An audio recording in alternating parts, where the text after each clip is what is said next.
Hugo Chavez came into power, promoting this new form of socialism that he said it was the 21st century socialism. It became very difficult for us to get 22 ammunition.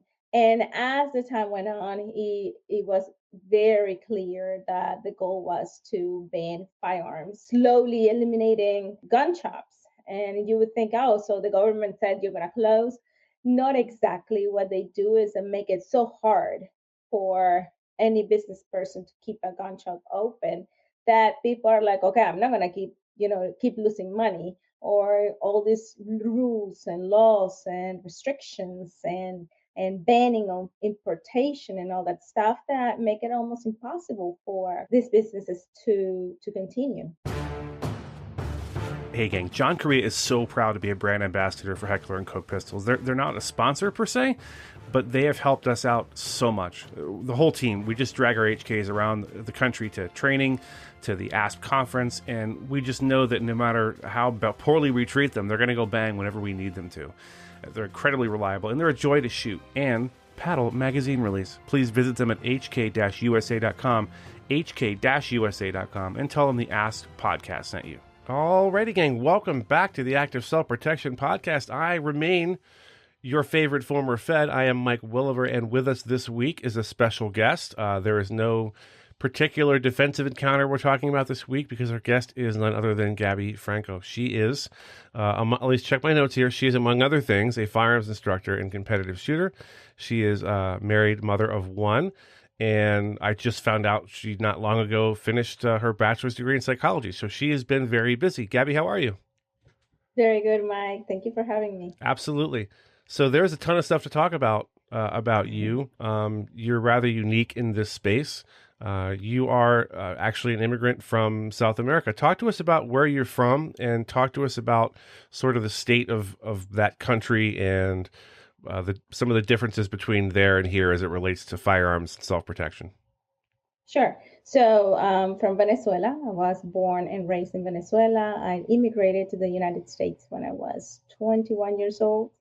And I had been huge change, obviously, changing cultures, language, everything was a huge change for me. But Venezuela is not what most people know today, or it was not that way. I grew up in a country, Venezuela, where people were free.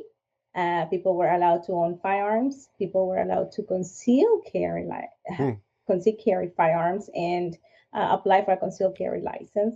As a young kid, I was 11 when I started doing Olympic shooting.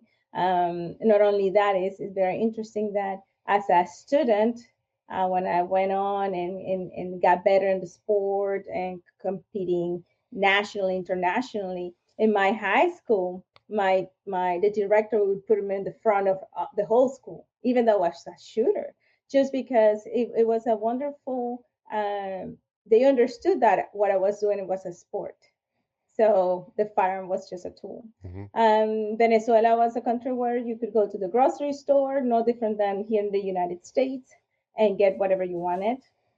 And even though, I was born with some limitations in my family, we were able to save money and get, go to the store, go to restaurant, go to vacations, more like any other country being in middle class.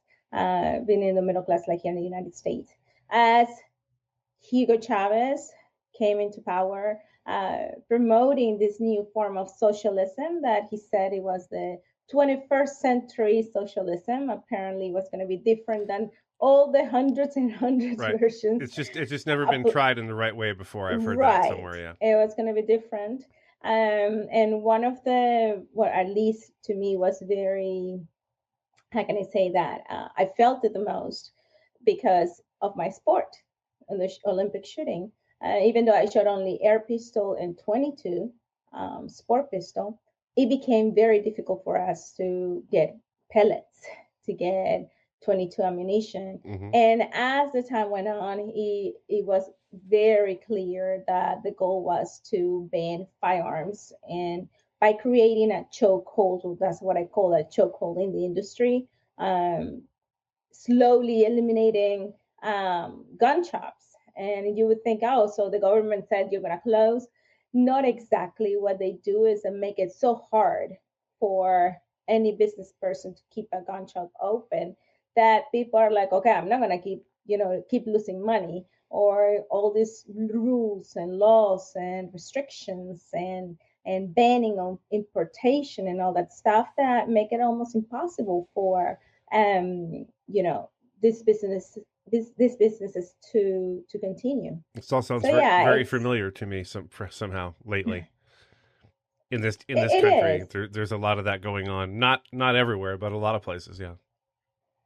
Well, I think that what part of the most people miss, and I see some similarities between in behavior people, is that like those people who are from Texas or in Texas or Florida and see what happened in Washington State or Michigan, and they say, oh, that doesn't touch me, I don't care about it, it doesn't deal with me. But the problem is, like, those ideologies, whether you call it socialism, gun control, they're like a cancer. Okay, they go slowly and they take and gain terrain until the point where you're like, oh my God, it's just right here. And by the time you try to react, it's too late. Yeah. I couldn't agree more. So I'm glad we touched on that first. What year did you immigrate to the United States? In 2002. 2002. Okay. Excuse me. So talk to our audience really quick. You're one of the first people I've had on who's immigrated from another country to here. Talk to us about that process, the immigration process. I'm curious about your experience, kind of in a nutshell. How did you get a visa to come here in the first place? And then kind of talk us briefly through that process of becoming a permanent resident and a citizen.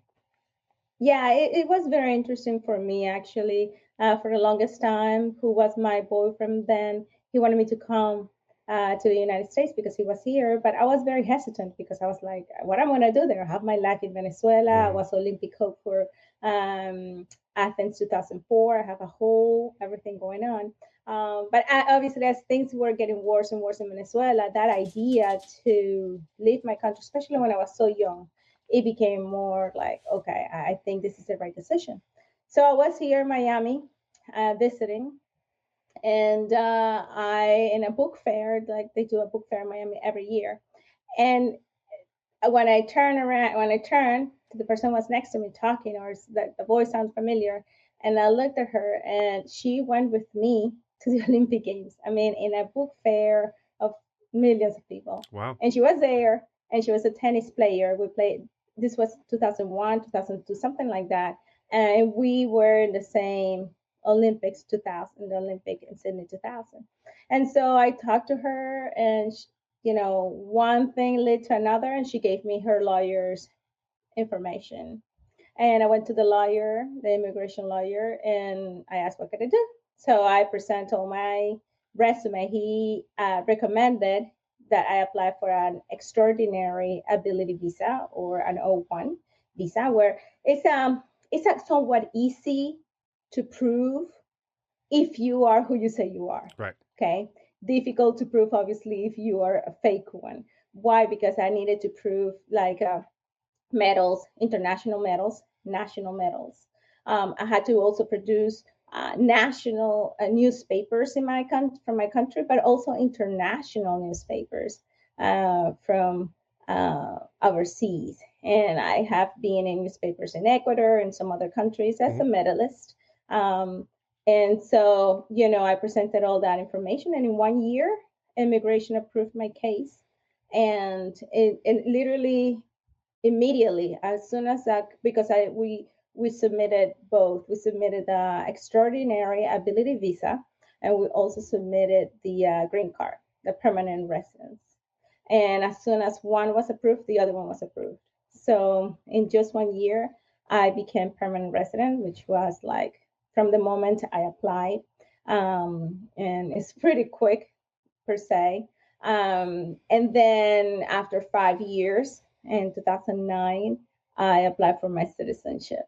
And it was one of the very proud moments in my life, for Yeah, sure. absolutely. I bet. I was fortunate enough to attend my in-laws' naturalization ceremony, and it's a very special thing. If you've never been to one, I think anyone in the public can attend one. It's really worthwhile to go and watch, because It is. yeah, I It think. is. Yeah. Oh, go Uh-huh. ahead.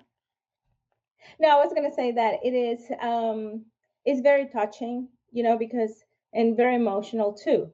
You can't. I came from another country, another culture, and then coming here so young and becoming U.S. citizen. 10 years later, well, 6 years later, Hmm? was like not I'm gonna say like a dream come true, but it was a huge accomplishment. Say, wow, I'm really here. Like it really sealed that thought of moving. When you're a permanent resident, you're just still like a number. You're not. You're here, but not here. I mean, in my mind. Right. But when I had my stamp, like, yes, you're a U.S. citizen, I was like, wow, I am part of this great nation, and it felt real. Yeah, I happen to have worked for Homeland Security investigations before I retired. I spent a number of years in immigration law enforcement, so I happen to be an expert in such things. So I know that Nice. as a permanent resident, you are here, you can stay here forever and ever. You are not a citizen, however. This is for the Mm-hmm. audience. I know you know this already. Um, and so basically, as long as you keep your nose clean, as a lawful permanent resident, you can remain in the United States indefinitely for as long as you want. You can travel back to your country back and forth freely, assuming the country is a place you can travel freely to. And then eventually the goal of a permanent resident is to become a citizen, but there's other steps to be taken and more forms to fill out and more tests to take and more Right. fees and all that sort of thing. But as a permanent resident, you can lose that status if you if you don't meet the retention requirements of being in the United States for a certain period of time, if you violate the law, if you commit a certain crime, certain felonies listed, you can have that status removed. Once you're a naturalized citizen, that can't Mm-hmm. be taken away unless they show fraud on your naturalization application. So if you lied to get Right. that, you could be denaturalized. But that's a whole huge process. Anyway, enough about that. So talk to us about your firearms journey. You started shooting in Venezuela. And how old were you when you started, and what was your first experience shooting either sort of a pellet gun or a 22 or whatever? Yeah, I started shooting in Venezuela when I was 11 years old. And my older sister, so everything started because my dad was applying for his concealed carry license in Venezuela. And when he went to the to the gun range, it was an outdoor gun range, he learned that they had a junior Olympic shooting team. So he was like, I have three girls at home. And he introduced the three of us. But my older sister was the one who started shooting more than my younger sister and I. My dad thought we were too young. So he kept us for a long time, like doing backfiring. And instead of me hating it, it meant, I guess to me, it was like when I'm gonna go and do it. Like my older sister, I think Right. he created like this desire to do it. And but more like I tell people sometimes they ask me, so you fell in love with the firearms, you fell in love. And I don't think that was the case. I think I actually fell in love with the idea of bettering, trying and trying again, something that seems so simple. I don't know if the viewers know what is air pistol and sport pistol, but we shoot offhand. The Hmm. bullseye is 1 centimeter and it's at 10 meters. And you don't move, the target doesn't move. Easy peasy, right? But when you're behind the gun, oh my goodness, seems like you are on top of like it's Right. an earthquake happening. And it was always that, let me try it again and let me try it again and let me try it again. Not only built in me the desire to be better in the sport, but also, and that's what I tell many people in the shooting sports, especially in children, it developed a sense of responsibility because I was using firearms, but a sense of, I want to say no giving up, but always trying to do your best. And I think that's one of the biggest and most important gifts I have gotten from the sport. That's awesome. So your dad introduced you. How old were you when you started shooting competitively, and how long was it until you made the Olympic team? And talk to us about that process, because I'm sure people are curious as to how that works, at least in Yes, Venezuela. yes. I think, let's see. In 1997, I was 16. That's when I went to my first international competition. That Hmm. was Peru. So competitively, I would say probably around 14 years old. I was like real competitive and starting competition, but very soon after, I went to that competition. I got to be part of the national team, and so it was very very interesting times because I was too young. I was young.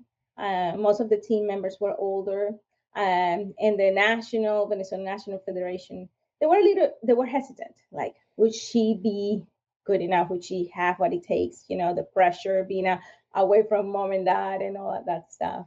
But I had a huge support from not only my family, my father, my mom, but also from the president of the shooting of my state, my city. Like they say, like the big gun range, we had a president. He really advocated for me, my coach, many people in the area advocated for me, and sure enough, I was able to go be part of the national team. And all of this not because they advocated for me. I won a medal in a national championship, Mm-hmm. but still, even though I won the medal, they weren't sure if I was ready, right? But they gave me the opportunity. So, okay, well, like, she won the medal. We're gonna give her a chance, and I went to Peru and I won my first international medal in 1997, the Bolivarian Games. Very, very amazing times for sure. Named for Simon Bolivar. Fun fact for our audience who may not know. Um, Yes. so the Olympic team that's a pretty elite status in any country. I mean, I think some people think, well, if you get on the Olympic team in fill in the blank, some small country that only has 400,000 people, well, it must be easy because there's so little competition. But anyone getting to that level is special. It's like somebody playing pee wee football versus high school football versus college versus pro football. Everything gets faster Right. and exponentially more difficult the higher you get in those ranks. So to be able to compete on an international level with a firearm is an impressive thing. Talk to us about the Olympics. You were in Athens. What year was it? No, I was in Sydney Sydney. Oh, okay, 2000. I'm sorry. Yeah, so like you going to what you were saying, like when I won my plaza to the Olympic Games, that was in the Pan American Games in 1999, and it was only one athlete for the one female athlete and one male athlete, Oh so we wow. had only one chance each. Hmm. That's it. So that shows you how difficult it was for us. Many countries take several athletes, and one of them may be able the one who brings the plaza or the quota to their country. We have one on one, and we're fortunate enough that both of us, Felipe and myself, we won silver medal at the Pan American Games, which I didn't know it was plaza to go to the Olympic Games. So the story goes that I went to that first competition I told you about in Peru. I won silver medal. I won silver medal at the South American Games. I won silver medal at the Central American Games.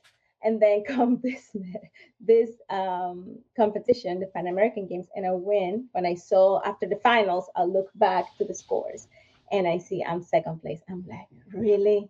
Again, like I won that gold. And my coach and Hispanics from other countries who didn't get to the final, they knew me. They came, they were like, Gabby, you did it. I'm like, yeah, silver again. And they were like, you don't know. And I'm like, I don't know what. Well, gold and silver go to the Olympic Games. Wow. I was like blown out of, I mean, my head exploded. And that was one of the most intense because it was like an immediate, I learned then, I think, that how subjective are sadness and kind of depression in a way, because I was able to feel so sad when I saw that score and so disappointed. And literally a second later, felt so excited when Hmm. I knew what that meant. So yeah, going to Olympic Games was definitely a dream come true. I never imagined I was going to be there, to tell the truth. Um, like any other athlete, I train 5, 6 hours a day for uh, about 6 days a week, Hmm. Tuesday through Sunday for several years. And in my mind was like, I don't know. I saw going to Olympic Games like superhuman. Like, I was like, I'm not a superhuman. I'm just a, I love the sport and love what I do. But when I got there, not that I felt superhuman because I was super nervous, but I would say it was, I mean, more than amazing. Like, it's hard to explain. It's almost like, wow, I did what I thought it was almost impossible for me to do, and so it was very amazing So I'm experience. sure the audience is wondering how you did in the Olympics. So tell us about that. Were you able to place? No, no, no. Like, when people ask me how did I did this. I shot. That's funny. No, I did not. Like I said, I was very nervous. I was very nervous that time, and that was my only shot at the Olympic Games. So I know I didn't play. Yeah, I like what you said about sadness and depression. Not clinical depression. We're not talking about actual Right. depression, but being in a very good mood or very bad mood is a very subjective thing, and it depends sometimes on your circumstances. There's a fun example I heard one time about where it's a hypothetical where, okay, Gabby, you walk into your work in your office Monday morning, and your boss takes you into his or her office, and they say, Gabby, you've done a great job around here. We really appreciate all your hard work, and I want to give you a $250,000 bonus. Right? So you go back to your desk, walking on clouds, so happy, so excited, imagining you're going to Right. help your parents pay off their mortgage, and your kids are going to go to college, and this is so wonderful. And then you find out after lunch that everyone else on your floor got $400,000. And now all of a sudden you're mad and you're jealous and you're angry. And that's just one of those situational things. I don't know. I thought that was a fun example. All of a sudden Yeah. you go from super stoked to now you're mad because you didn't get as much as they did. I think just getting to the Olympics at all is really an amazing feat. We have some really good shooters over at Active Self Protection, some good instructors, and I stand in awe of those guys. I was a cop for a long time, and I've never achieved that kind of marksmanship. So I'm always very impressed when I see that. It takes a lot of years, a lot of time, dedication, support too. Hmm. Support. Us, we had a lot of stressors, and we know that was an excuse, but we had a lot of limitations with ammunition, and other several things. But nonetheless, you always keep going. Like, even though I didn't place at the Olympics, I went continued shooting. Like what I tell people, uh, not achieving what you want to achieve means it's the end. It's just part of the journey. It is. I always say that pre-Olympics, I won all silver medals, and after the Olympics, I went gold. That most all the competitions I went afterwards, South American Games, Bolivarian Games. Like, my last competition was the South American Games in Brazil, and I won with 3 gold medals. And that's when I closed my Olympic shooting career. And so I always say, when don't leave in the low note, it just keeps thriving, and leave when you feel like you left everything. That you didn't. Let's put it this way: you didn't leave thing out hanging. Yeah. You just did your best.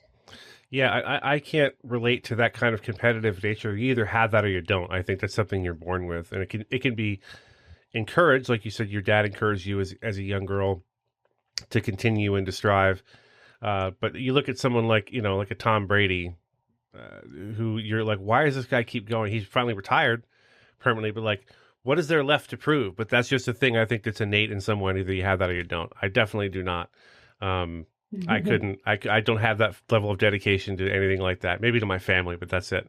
And my country, of course. So what folks listening might not know is that you continued shooting here in the United States because you entered to go on the TV show Top Shot. So you're now the second Top Shot contestant that I've met. I met Dustin Ellerman a few years ago, lovely guy. Nice. And so you were also on that show. To talk to us about what inspired you to sign up for that and to send them a tape. Well, ironically, most people know me from Top Shot. Most people know me generally from the beginning, how they know me from, but and they know my life afterwards. Obviously, no many people know before that. I was in a very, very, difficult situation then, like rock bottom, unemployed, I had lost my job, divorce, dead, you name it. I had just literally kind of starting my career after being so deep down. I decided to become a firearms instructor. But again, it's hard when you're nobody per se. And then my brother sent me a link to apply for Top Shot. And I kept looking at it and I kept dismissing it. I'm like, I don't have time for this. Right. One day I applied for it and I said, you know what, let me read it. I read it. Oh, very easy. Said I had to send a picture, my name, and why I thought I needed to be on Top Shot. So I was like, that's easy. Just send it. And then I continued after I sent the email. I continued reading the application requirements and said I had to send a video, like a video saying my what is the name of that? I forgot the name, but it's just a video saying why I wanted to be on Top Shot Okay. Yeah. and all that, like an audition video. Yeah. Sure. And I never sent it with the application, so I thought they were not gonna call me. Well, lucky enough, they called me a week later and said, "You better send this a video now because on Monday we're going to close the application." Hmm. And I sent it. And funny enough, I have good friends, who discouraged me from applying to Top Shot, Really? not because they thought I was not a good shooter, but because all the women who had participated until then, they were eliminated at the beginning, and they knew that I was starting as a firearms instructor, and they were saying, this is 2010. Okay, there were, even during that time, there were not that many women out there in the firearms industry as firearms Hmm. instructors and all that stuff. So um, I said, you know what, I appreciate your thoughts and your concern, but at that point, I had nothing to lose. Right. I always thought to myself, even if it is that I can look back in the future and said I was on a TV show, even if it was for fun, I can just put it in one of those checklists in my life that I did something fun I did, and I applied, and they selected me. Yeah. That's great. I can't even imagine what that must be like. Although being on active self protection is very much like being on TV. Do you get recognized in public ever? Does that ever happen to you? People are like, hey, aren't I you? do. Yeah. It's I do. Probably not as much as I used to when Top Shot was, I mean, it's 10 years right. since Top Shot aired. So it's been a while. So as you can imagine, there are people who are 1920s when Top Shot was, they were too young when they watched it for the first time. But in the farms industry, yes, very often people are like, "Oh my God, Gabby, I remember you from Top Shot." I was on 2 seasons, season 4 and season 5, so that makes it for many easy to recognize me. Sure. But yeah, I have to say that even to this day, I still get some messages and some people who tell me, Gabby, I was rooting for you because they watching the reruns Hmm. as if their first time they're watching Top Shot, and Sure. in my head it's like, oh wow, that happened 10 years ago. Right. So it's always fun, and I love it. So talk to us about um, your views on the Second Amendment. I think I know what they are by and large, but so, as someone who came from a place where they had a sort of a robust firearms culture, people could get a CCW, people could own and purchase and carry a firearm, and watching that sort of get eroded very quickly under Hugo Chavez. Talk to us about being here now and how you feel about having that right, and if you feel like that right is secure, or if we're starting to see things slip away, in your opinion. Well, I never knew about the Second Amendment. Most people from overseas have no idea what that is. I have no idea what it meant until when came here. I went to a gun shop in Miami, in la calle Ocho, and then I saw a pamphlet or something about the Second Amendment. And always since when I read it, it took me a little while to really understand it as a right, what it meant, Mm-hmm. what it protected, because it protects the right. And so to me, it was like, this is brilliant. I wish people in my country had that right. I wish people in Colombia had that right. Why? Because you have the FARC, you have the ELN, you have people who constantly are instigating, guerrillas instigating the regular people. I wish people in general would have that right too, so they can protect themselves, they can protect their country, they can, it's so valuable. So as time went on, and I kept seeing this, I'll never forget that the first time I bought my 9 millimeter. I bought a 9 millimeter pistol and I bought an AR-15. That was 2004. Mm-hmm. I was like a year after I got into my first work job it was a gun shop. I was like, I couldn't even imagine buying this in Venezuela. I could have never ever imagined doing this. And yet I am a good person. Right. I am a good citizen. Why cannot do that in my home country? And so that really became real for me here in the United States. Like, wow, this is amazing, right? I think one of the biggest issues, there's several issues that I see and how those rights gets eroded. One, people get used to having the government telling them everything, like they're going to protect them, they know better than them.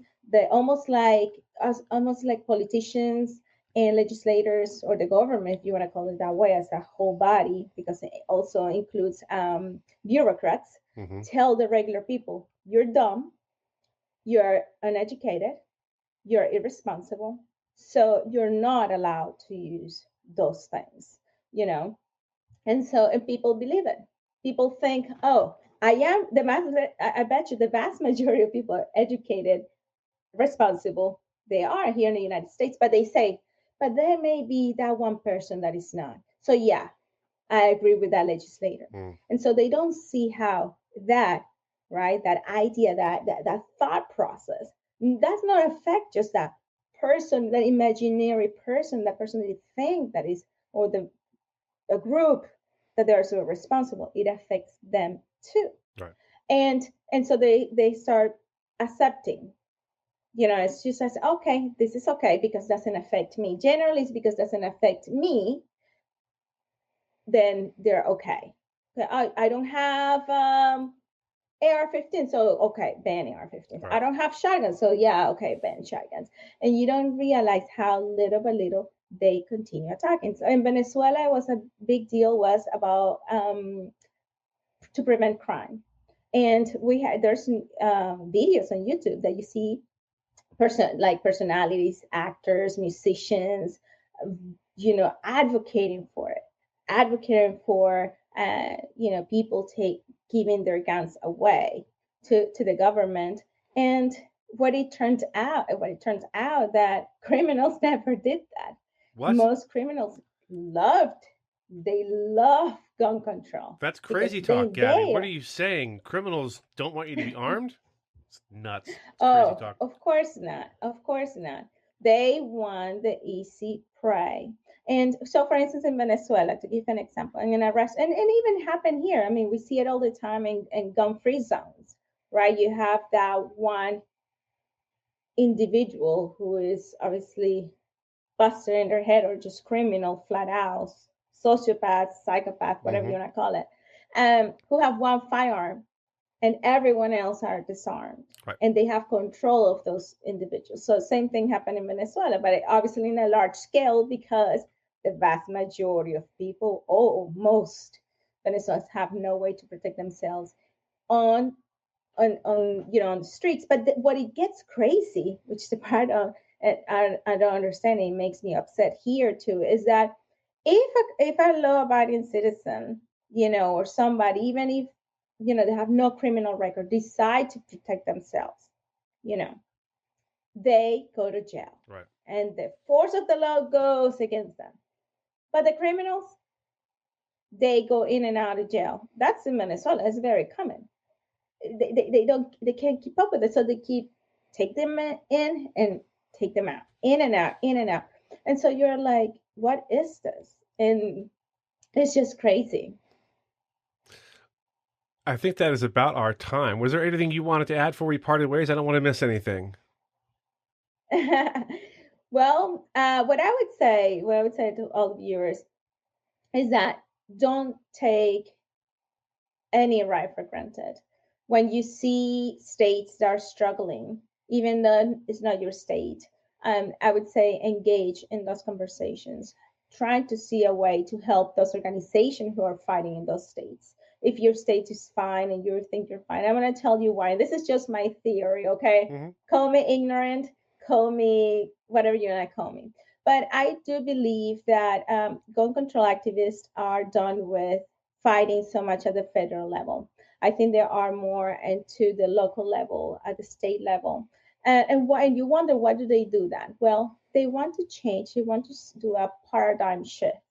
Okay, the more they start restricting gun ownership, the more they start changing these laws, what it does is that the gun owners, right, the current gun owners, they go older and older with those firearms. The new generations are coming with those restrictions. So they have less and less and less firearms. So guess what? These are going to be the new voters, and these Mm-hmm. new voters would have no idea what is the Second Amendment, what it meant, what is the value to it, why should we have it, and let me tell you. And so, why is that so important? Because the Constitution, including the Second Amendment, can be changed. Okay, so if you don't pay attention to those states who are keep having gun control, this pushing gun control, you're gonna have in a 10, 20 years where I see if we keep going this route 10, 20, 30 years where the Second Amendment may be one of the first things they're gonna be into question. And all they need is what? Votes, right? Yeah, absolutely. We've if you guys stick around, hopefully everyone sticks around for our news segment at the end with Stephen Gutowski.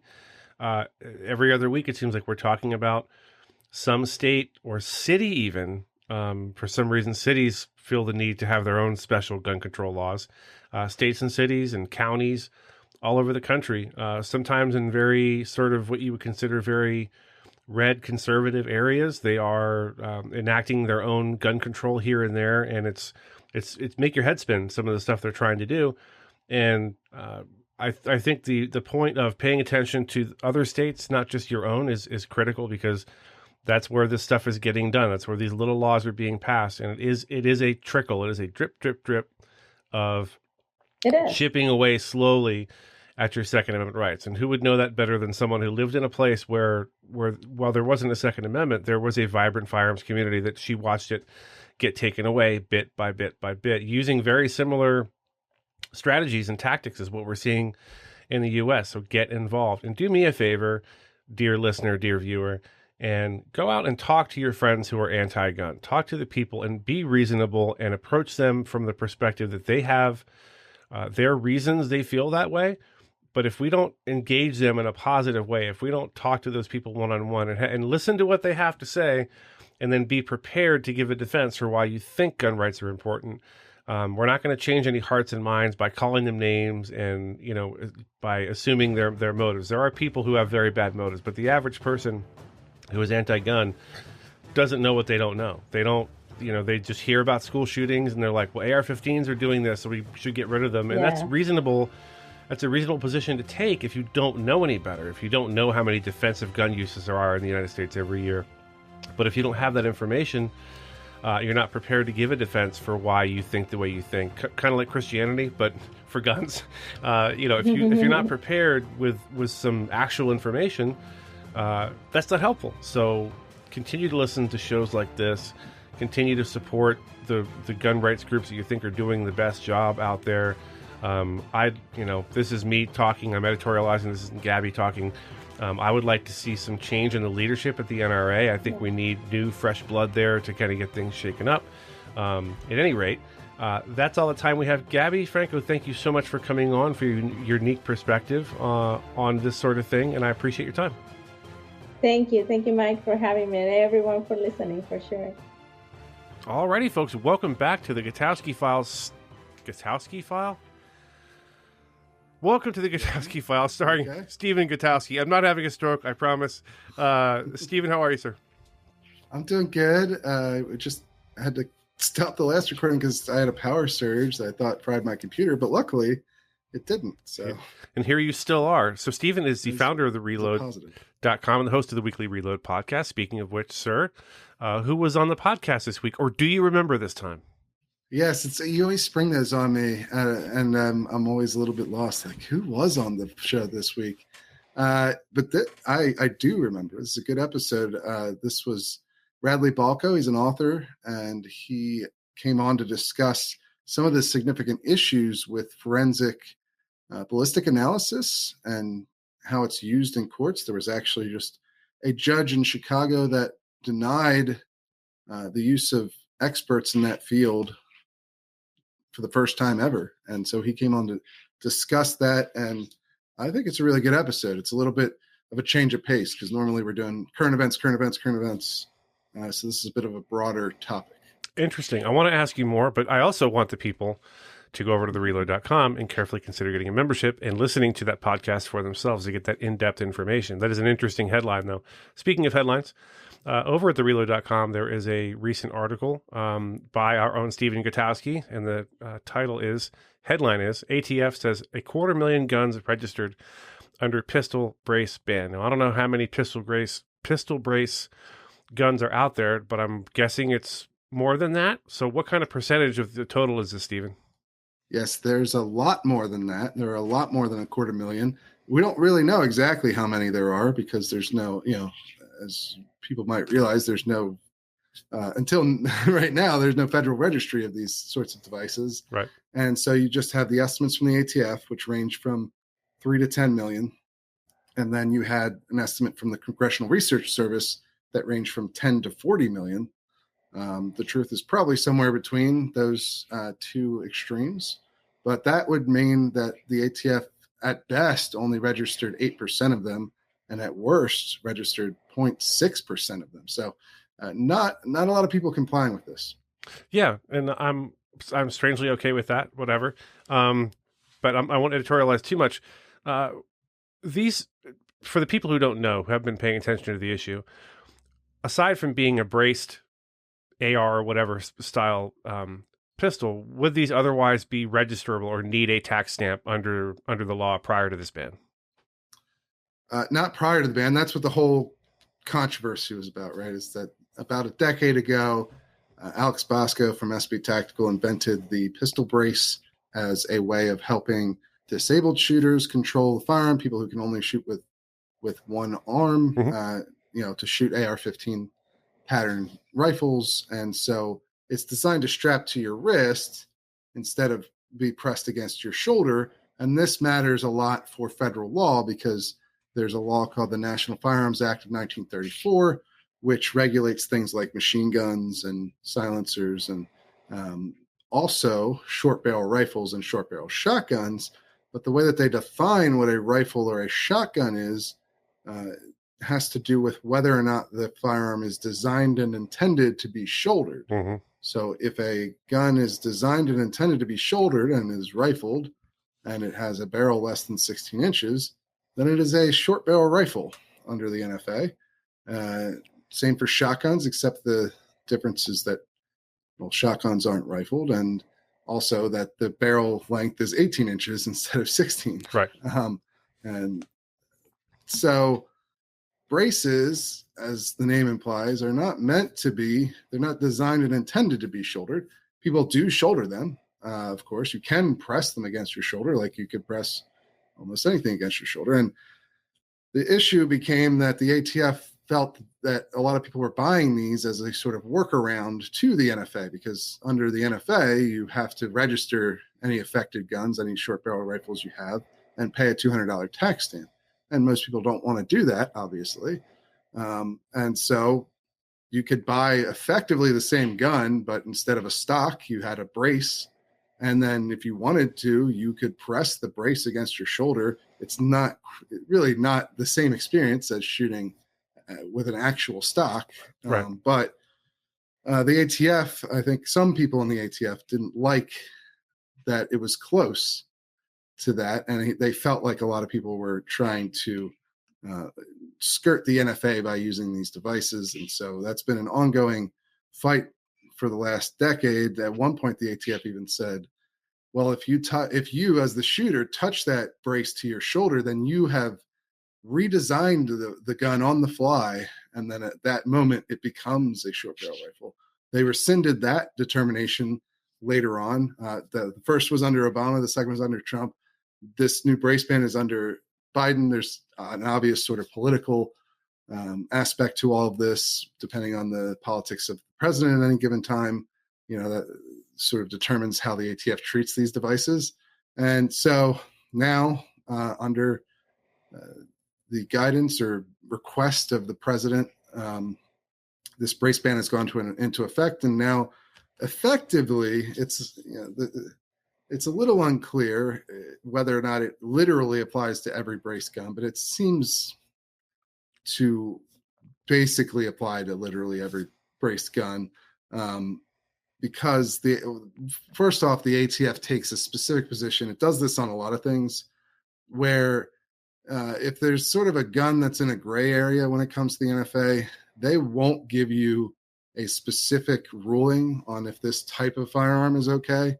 What they'll do is they'll say, we can only know if we examine the individual firearm itself, right? And so there's no real way to know unless you send the ATF your gun and they look at it themselves and they come up with a specific determination as to whether or not it's an NFA item. Of course, they don't accept just voluntary submissions outside of what manufacturers do, but that's kind of their basic position. But effectively, they sort of cast a cloud over basically every braced gun. And now we've gotten through this grace period. There's about a 4-month period there where you could register these guns without having to pay the tax stamp, which raises a lot of other questions because the NFA is a tax law. That's the registry exists to prove that you paid the tax. So it's a little weird that they're allowing people to register the gun on a registry that proves they paid the tax, but then waiving the tax. That's sort of another issue with this situation. But people just, not a lot of people went through and did that. I mean, 250,000 people, or 250,000 guns, probably multiple guns for some people, but that's a lot of guns until you realize the larger scope of how many are actually out there. And then you get a better idea of that there's really quite a bit of mass non-compliance going on here.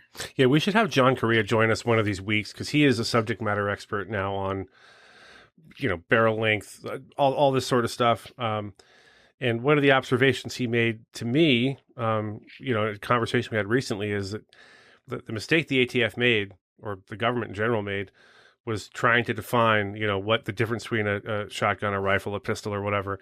I assume this law, it's from the 30s. I can only assume this arose out of gangland, Al Capone, Bonnie and Clyde being able to conceal a shotgun or a rifle under an overcoat. And I'm like, they talk about. Go ahead. There's an interesting story as to how the whole short barrel rifle, short barrel shotgun ban ended up in the NFA. The NFA was a response to the gangland era crimes of the famous gangsters we all know, Machine Gun Kelly and Al Capone and so forth. But the main target of that was the machine gun aspect, which obviously is part of the NFA.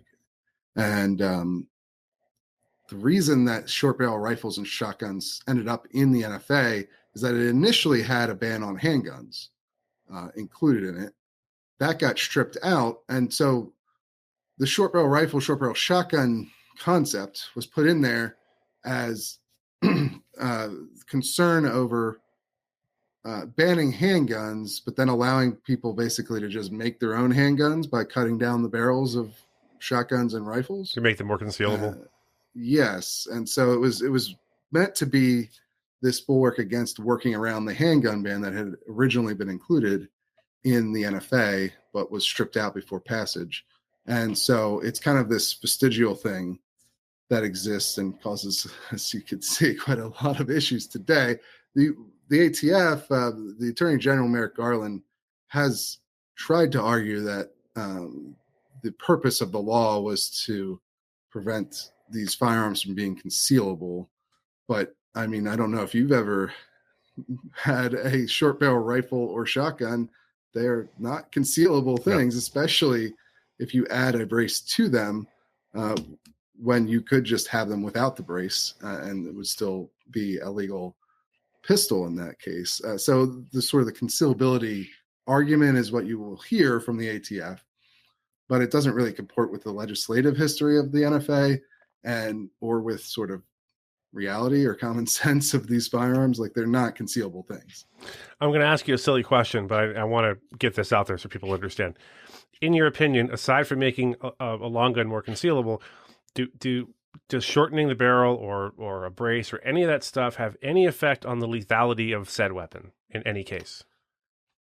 Well, I mean, obviously people buy them because they find them to be useful in some way. I mean, I would think for short barrels, navigating, corners is what you would want a shorter barrel for, right? Mm-hmm. That's the tactical reason you would want one. I don't think that they make, you will hear often the ATF or gun control advocates talk about how some braced guns have been used in mass shootings. I think there have been 2 occasions where that's the case.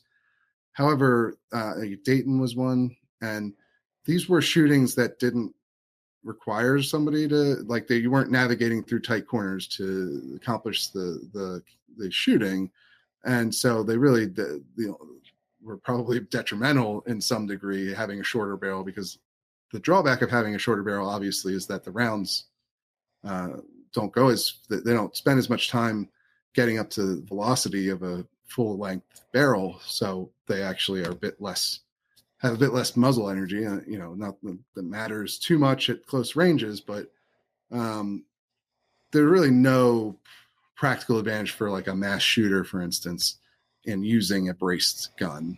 And if you were going to, you could just put an actual stock on it if you were thinking of it for that purpose anyway.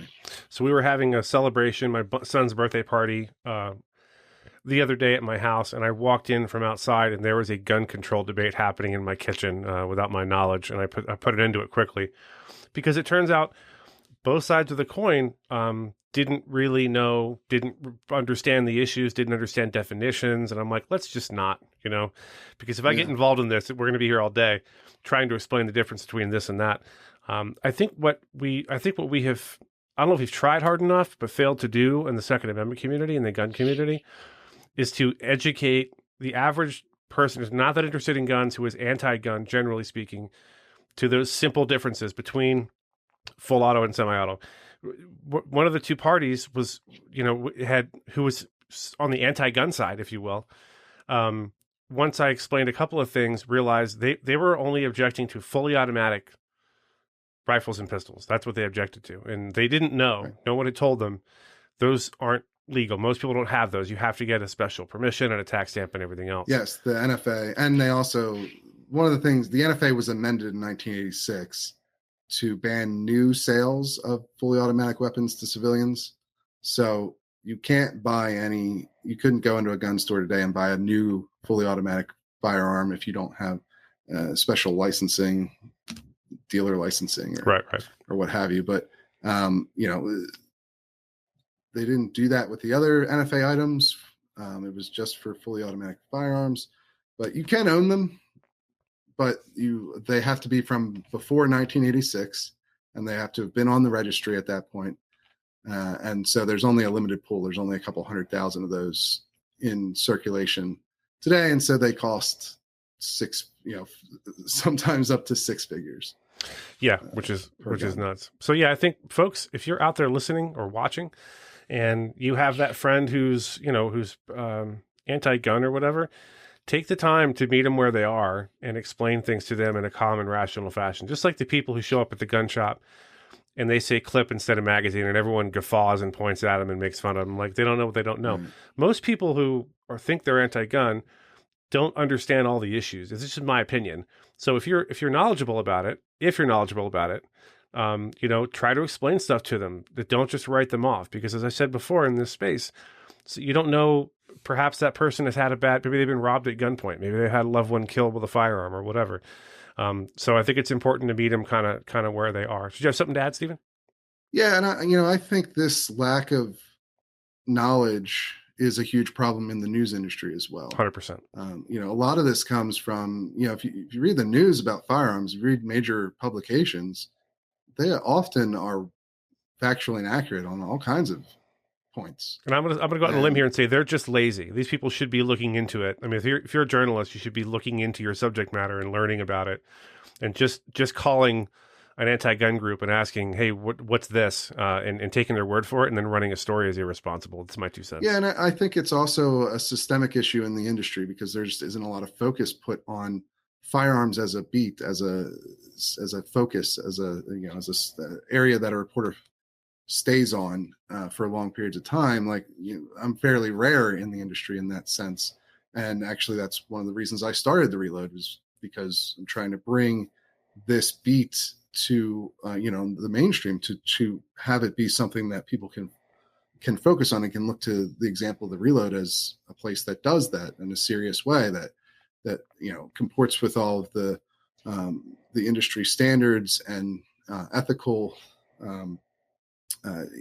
guidelines that are necessary for good news reporting, but also focuses on firearms, not just when there's a mass shooting or what have you, right. and with somebody who knows what they're talking about. That was the other big part that sets us apart. We talk about on the show a lot, like the sober approach and how that's different from what you see in a lot of the pro-gun websites out there. But there's also the informed and independent approach where, I actually know what I'm talking about when it comes to firearms. That's a pretty rare thing in major media. There's not a lot of focus on somebody going out and reporting on this as their profession. And that was one of the big reasons that I wanted to go out on my own and do this, to show that this is something that deserves this level of detail and this level of attention, because a large portion of the country owns a firearm. It's not, and there's so many stories that go along with it that just don't get told because of that. And when they do get told, they're filled with inaccuracies, right? And that's what, I hope to address, at least in some small way. Which is why you, dear listener and or viewer, should go over to thereload.com and get a membership. What Steven's doing over there is unique in the industry. Like he said, no one else is really in that lane, kind of like no one is exactly in the active self-protection lane. There's other YouTube channels that are, like Donut Operator, that are fun and entertaining or whatever, but it's not really educational. So what we're trying to do here, that's why we work well together. Yes, is to provide good information, good training. In Steven's case, good journalism, good ethics to sane, sober, I don't sound sober, moral, prudent people. So they have the information to be equipped to have those conversations with their family and loved ones and friends who, through no fault of their own, don't know what they don't know. So with that said, do me a favor, go over to thereload.com. Steven, have a wonderful week. And as always, sir, you have the last word. Absolutely.